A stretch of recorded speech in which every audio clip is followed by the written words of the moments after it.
বিগত 15 বছর যাবৎ বাংলাদেশের জলাভূমি নদী থেকে হাজার হাজার কোটি টাকার বালু লুটপাট করে দুর্নীতি করেছে এই বিআইডব্লিউটি আজকে ঘোড়াশাল পলাশি এসে তারা আইন দেখাতে চায়। কিসের আইন? দরিদ্র মানুষকে শোষণ করা কি কোনো গণতান্ত্রিক দেশের আইন হতে পারে? আজকে এখানে কি করেছে তারা? তারা দুর্নীতি করেছে।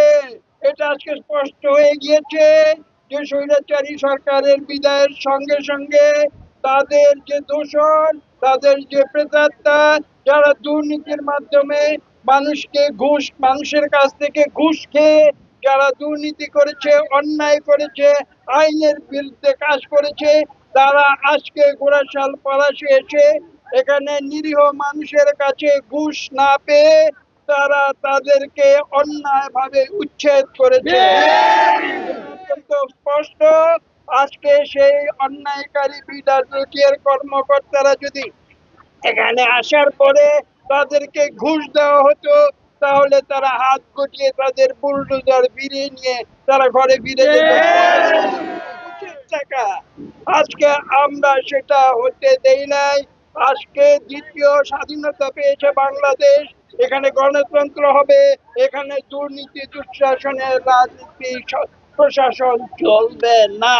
অন্তর্বর্তীকালীন সরকারের বিরুদ্ধে তারা এইসব অপকর্মের মাধ্যমে এই অন্তর্বর্তীকালীন সরকারের উপরে বদনাম টেনে আনছে, যাতে বাংলাদেশের মানুষের মনে একটি ধারণা হয় যে এই অন্তর্বর্তীকালীন সরকার বুঝি জনবিরোধী কাজ করছে।